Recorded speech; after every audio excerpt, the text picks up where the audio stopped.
I'm at Jane Irish's place in Philadelphia, studio slash apartment, um, in Northern Liberties. She's a painter, so you can see smart. This is the day after Biden was declared the victor in the presidential election. Philly really celebrated yesterday. It was kind of delightful. We wandered around the city. Okay, let's talk about John Dewey, the great American philosopher. Uh, he studied with. He was originally from Vermont. He studied with Peirce, at least briefly at Hopkins, where I'm sure he absorbed some of these ideas. In some ways, his pragmatism is closer to Peirce than to James. We can try to explore that a little bit. And I would say his philosophy represented the most elaborate development of American pragmatism. We could talk about figures like Josiah Royce, for instance, but uh, Dewey was pragmatism. Dewey embodied pragmatism for decades, and certainly was the most eminent American philosopher for decades as well, and almost kind of conceived as this kind of official American philosophical voice. Partly probably because his most fundamental concept was democracy, and so he's in the political realm here as well, obviously, in a way that Peirce and James were not primarily engaged in the political implications. So Dewey connected the concept of democracy, A, to science, B, to art, C, to education, and to pragmatist philosophy and metaphysics in general. I guess you could say he thought of democracy as an experimental approach to social life and political life. And the system that was most open to pragmatic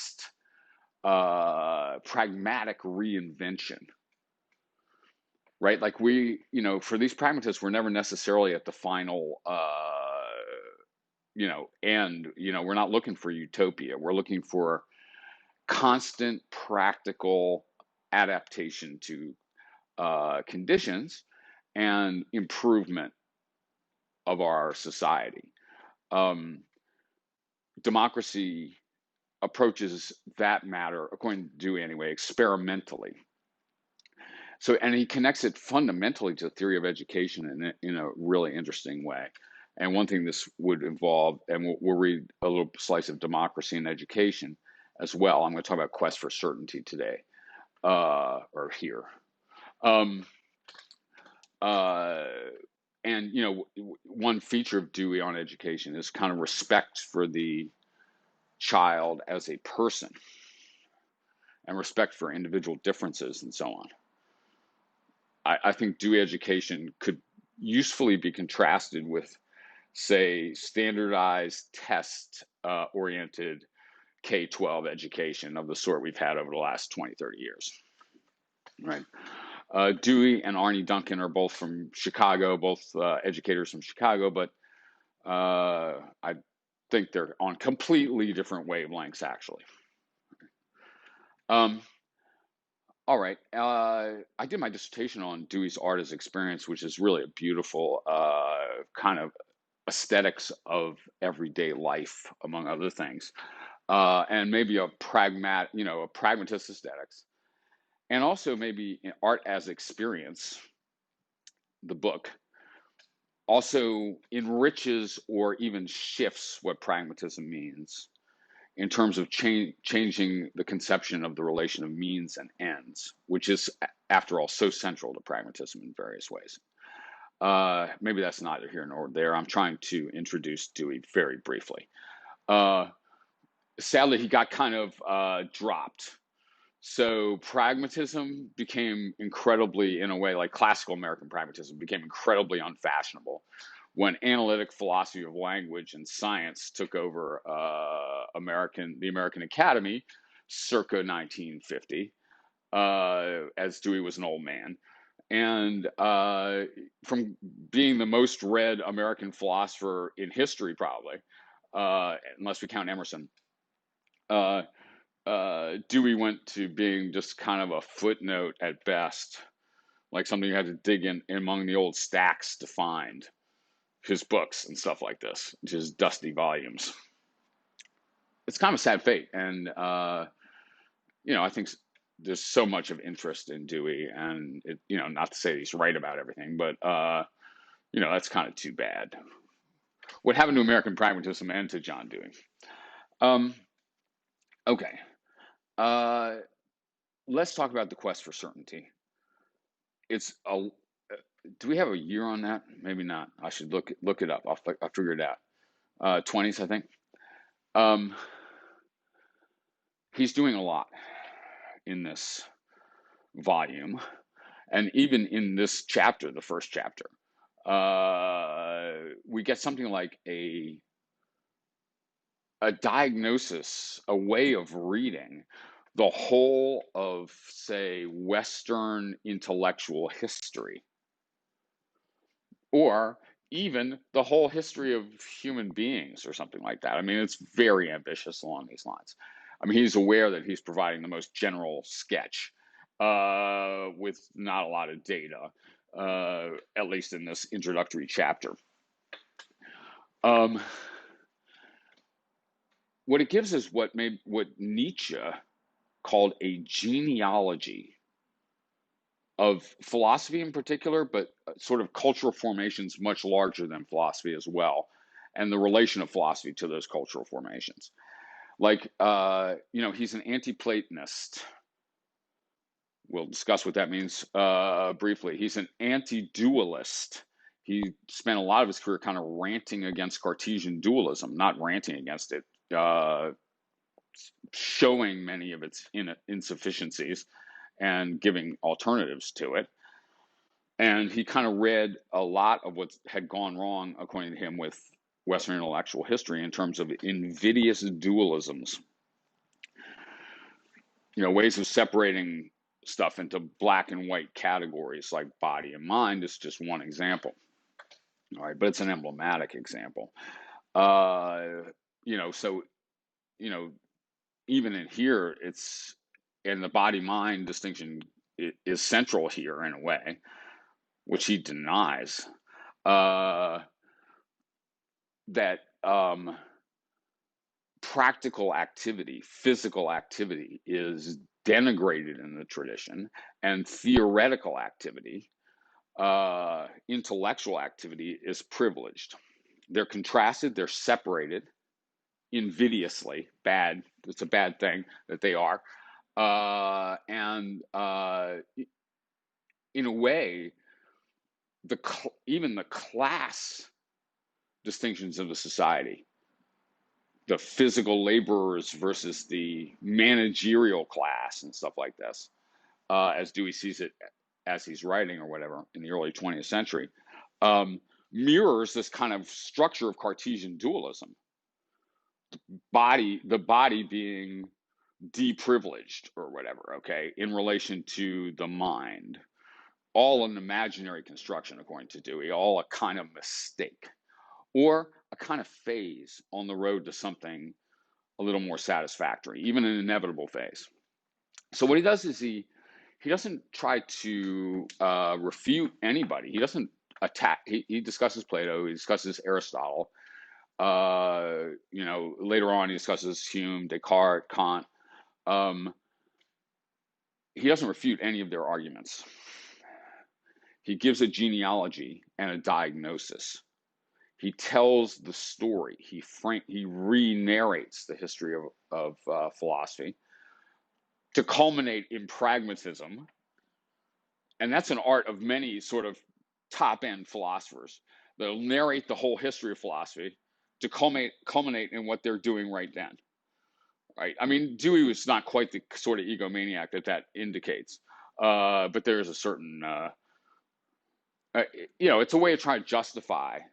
It's a way to portray the philosophy you're putting forward as a kind of, as an historical inevitability. Rorty really did this a lot too. He didn't spend his time arguing. He spent his time diagnosing what had gone wrong and narrating the story of philosophy, or even the story of Western intellectual history, all of it aiming at you know, ending up with Rorty's heroes, Dewey, Wittgenstein, Heidegger, and Rorty, in this kind of linguistic idealism or something like that, or linguistic pragmatism.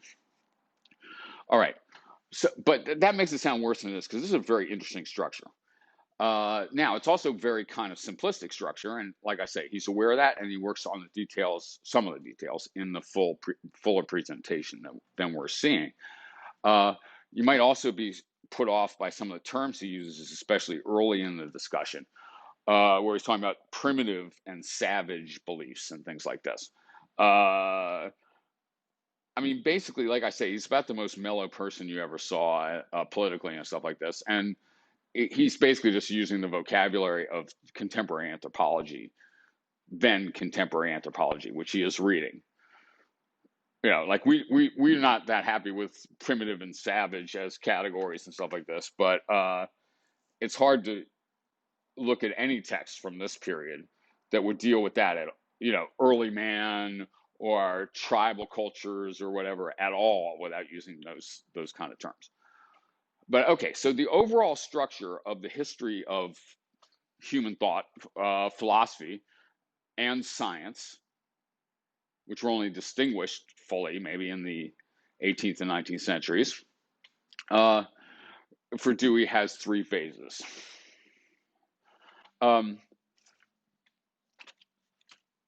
But actually, all right, so I'll get to that in a second. So let's talk about what the project is, or how the overall structure. All right, the human situation. Man, this is really big picture. The human situation is one of danger. I mean, he does have a kind of Darwinian naturalistic structure behind this too. We're constantly endangered by our environing conditions.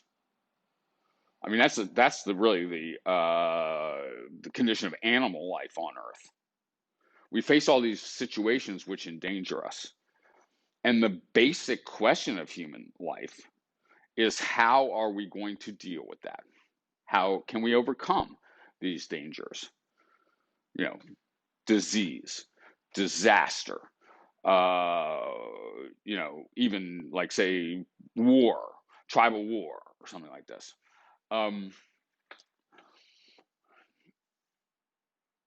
Just the harvest going wrong this year, a drought, a plague of locusts, right?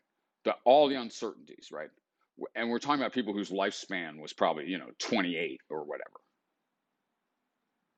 They're constantly in danger. Now, how are they going to deal with it?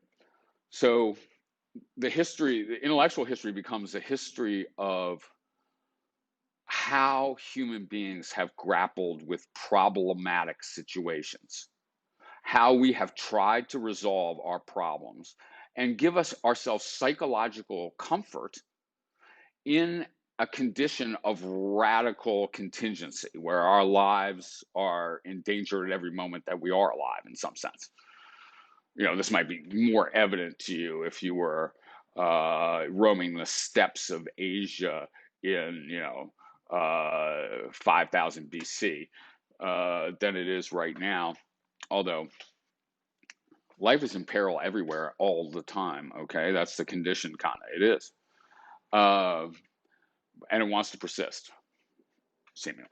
All right. So then he describes phases where. So first he contrasts two ways of dealing with this. One basically is an imaginary compensation. And he folds probably the history of religion and the history of Western philosophy up until the 20th century, perhaps, into that same basket in the initial presentation, where okay, so how do we ensure that the harvest comes through this year? We propitiate the gods. We're dealing with these mysterious forces that we don't understand. Why does it rain some years better than others? Why does the harvest come out why were we just visited by that plague of locusts or whatever? Okay. Got no explanation. And so we invent these supernatural forces, and this whole ritual repertoire to propitiate them, try to control them, but the real goal is to control the practical, real environment in which we're trying to survive and thrive. Okay. Now, that might even sort of be effective, especially on the psychological level. You might be able to feel better about the uncertainty of your situation, at least, if you think you can control the apparently supernatural forces. But he has some reservations about the term supernatural, that can seem to control your life. And this is a condition that's the reason it's like that, is because we basically have very few means for practically transforming the situation. Like, the technologies are very rudimentary. Obviously, that's how we're defining this savage era, or whatever the hell it is, primitive era. So we sort of compensate ourselves psychologically for the fact that we can't get this done practically. And then he tells it, okay, so the other course, though, other than that, like this kind of like try to propitiate the gods, or try to find shelter in eternal truths, as philosophers did, kind of taking up from the priests or something. The other course is to invent arts. And what Dewey means by arts here is anything artificial, techne in the ancient Greek term, which is the source of our term technology. Anything that humans make is an art. Human making, in the widest sense. He doesn't mean painting and sculpture. He means he doesn't only mean painting and sculpture, although those are arts too. He means arts of agriculture, crafts, shoemaking, things like this. The other course is to invent arts, and by their means turn the powers of nature to account.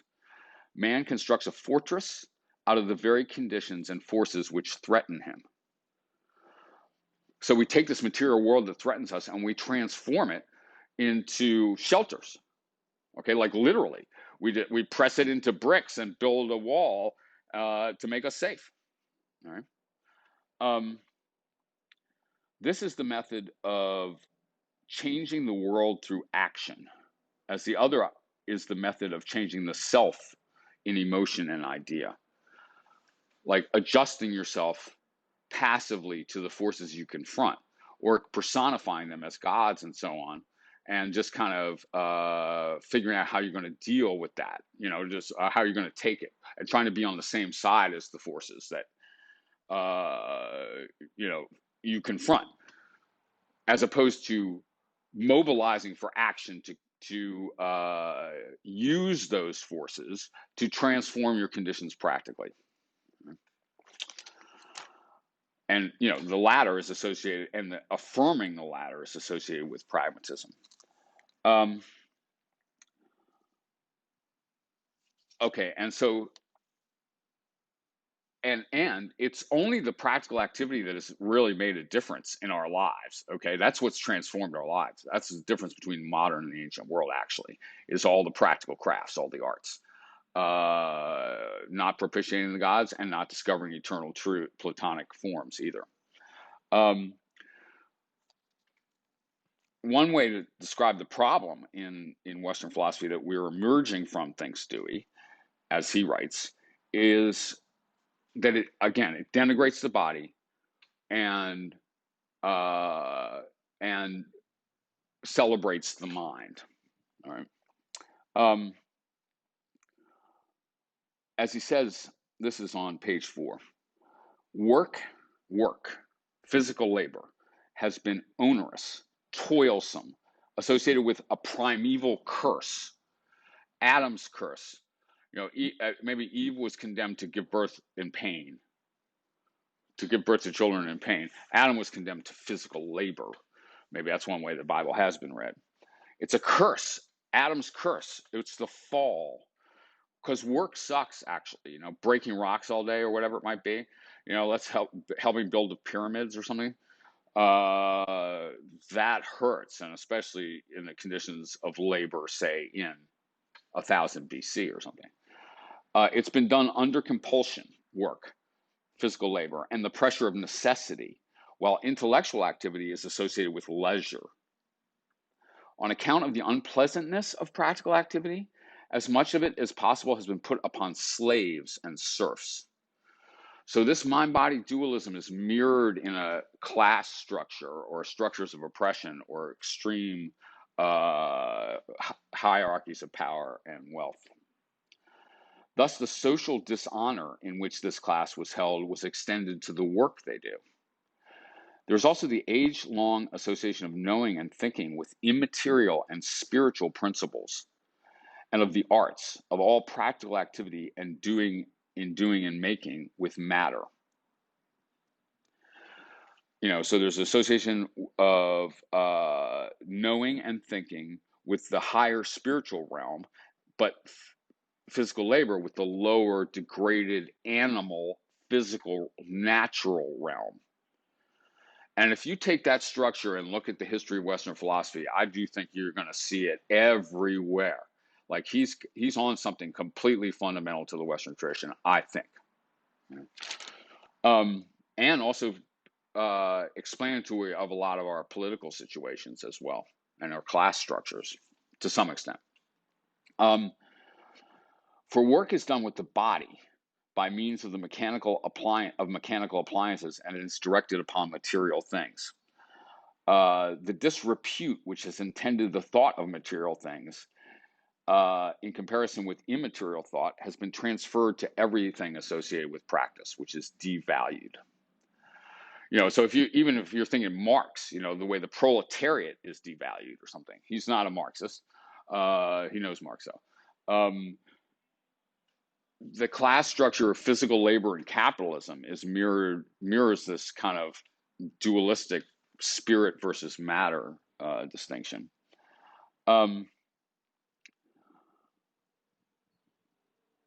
Okay. Contempt for matter, he now says, contempt for matter and bodies and glorification of the immaterial are affairs which are not self-explanatory. Like, why did this happen? And so that's really the goal of the book, is to try to say, like, how this happened, how this emerged historically, and how we can get over it and what the next phase is, because we're already in the next phase for Dewey, the phase of experimental science and technological transformation of our practical conditions. Okay. Now, so his basic diagnosis, I'm not going to go over all of this for sure, but his basic diagnosis of the Western philosophical tradition is that it's an extension of that, that primitive superstitious approach, but now systematized into a metaphysical system such as Plato's and Aristotle's. He talks about them both. Plato might be a better example for him than Aristotle, even though he emphasizes Aristotle. But Plato's an incredibly clear example of all of this. Plato denigrates physical labor relentlessly, actually, if you look at that. All right. And makes and applies that politically as well. The characteristic of the Western philosophical tradition is a distinction between the realm of physical matter and change and a changeless realm of abstract entities such as Platonic forms, or even the way we conceive mathematical truths and geometry. He talks about Euclid in here, this kind of pure realm of ideas, transcendent of the physical plane in some sense, which gives you safety by definition. And Plato is actually Socrates, as portrayed by Plato, is really exactly on this thing. Like this, in some way, this makes you immune to death. Like you're trafficking in eternal truths. You're finding a plane of reality, an alleged plane of reality, in which these dangers of practical activity, which can always fail, practical activities can always fail, practical projects can always fail, in which the dangers are not present. Like, okay, so you're working out mathematical truths. You spend all your life scribbling numbers or whatever. Like that, the realm of numbers is a safe realm. Right? Now, for Dewey, it's not that we shouldn't do mathematics. It's that the reason to do mathematics is that it makes a practical difference, that we can do stuff with it. Not that it represents this pure Euclidean realm or Platonic realm that we can escape the world from. Okay, escape the world into. Nietzsche is very similar on a lot of this. Not that this is that worth discussing, but they're both kind of using this genealogical method, and they both have similar diagnoses in some respects of the Western tradition. Okay. Just describing philosophy here on 16.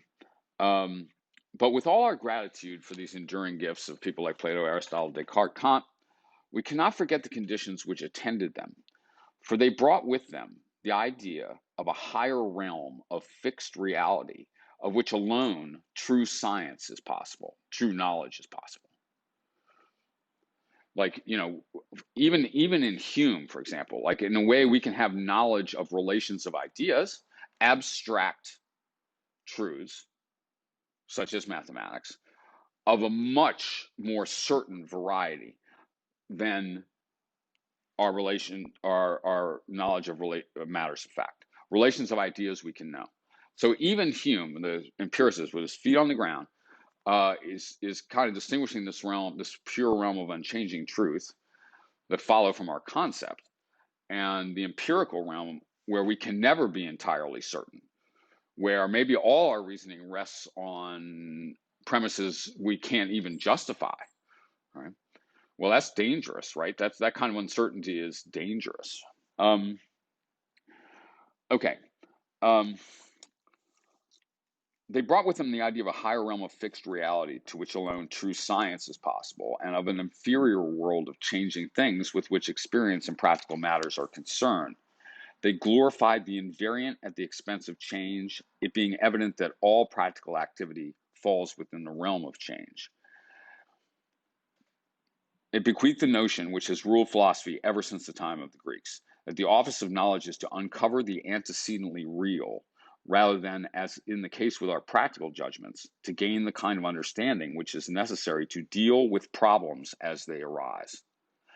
And for all these pragmatists, and you can recall many declarations to this effect, the only real understanding, the only purpose of understanding, is dealing with problems as they arise, practical, real problems. So something's gone terribly wrong with philosophy when it reaches that level of abstraction and so on.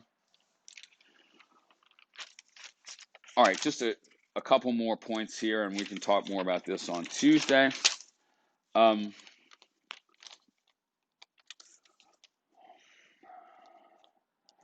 Let's talk about some of the applications of this to epistemology. He thinks this has applications everywhere. On the side of knowledge, he says on 18, the division carried with it of the eternal realm of unchanging truth and the realm of vicissitudes in ordinary experience in the world carry with it a difference between knowledge in its full sense and belief. He's referring to the Theaetetus of Plato, among other things. The former is knowledge, real knowledge, is demonstrative, necessary, that is sure, certain. Belief, on the contrary, is only opinion. In its uncertainty and mere probability, it relates to the world of change as knowledge corresponds to the realm of true reality. This fact brings the discussion around once more to our special theme as far as it affects the conception and office and nature of philosophy. That man has two modes, two dimensions of belief cannot be doubted. The fact, and now it gives you the fact-value distinction. He has beliefs about actual existences and the course of events, and he has beliefs about ends to be striven for, policies to be adopted, goods to be attained, and evils to be averted. The most urgent of all practical problems concerns the connection of the subject matter of these two kinds of beliefs that sustain to each other. How can we connect theory and practice? That's the urgent task of philosophy in the early 20th century, reacquainting theory with practice. How shall our most authentic and dependable cognitive beliefs be used to regulate our practical beliefs? How can philosophy help us live better for real? How shall the latter serve and to organize and integrate our intellectual beliefs? How can our practice articulate our intellectual beliefs? And science is one way we do this. Science studies reality not by contemplation, but by activity, by changing reality, by physically interacting with physical things. All right. Science for Dewey amounts to a new picture of what knowledge is and what truth is, a pragmatist picture. Knowledge and truth are what let us continue profitably in our research and in the applications of our research. Okay? Not the discovery of some realm of eternal truth outside of the temporal or anything along those lines. Nothing that doesn't have some kind of practical upshot. And he thinks that, in his genealogy, this is where history has come from and this is where it's going. And you can see this in the development of science and technology, among many other things, and in politics, and in the rise of democracy, as an experimentalism as a kind of social ideal. How are we really going to set about living right now? How are we really going to make things a little better in the next generation than the next generation? Not how are we going to induce some kind of utopia or something like that. Like utopia is a good example of this. Plato's Republic as an unchanging form of justice. Okay, but Dewey's going like, no. Justice is a process. Right? We know a little bit more about it than they did before. They'll know more about it afterward. And we now experiment with it, trying to achieve it in the real world, or it's nothing at all. Just a couple phrases that come up late in this thing that are so characteristic of Dewey.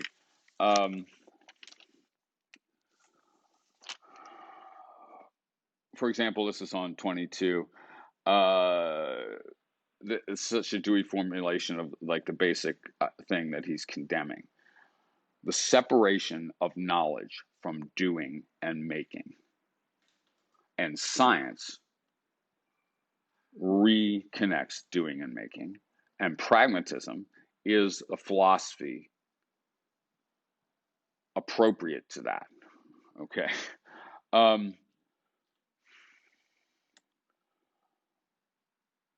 He describes what he condemns as a spectator theory of knowledge. Again, these are formally famous formulations. What Descartes has, what Plato has, is a spectator theory of knowledge. You're supposed to passively receive the knowledge, become acquainted with the forms. Although, for example, Plato has a dialogic process to get there, so maybe this isn't. But for Dewey, knowledge is not something that we merely find or merely reflect. It's something we create by changing conditions. And then that becomes, like I say, a political ideal too. Justice is something we find and make by changing our conditions.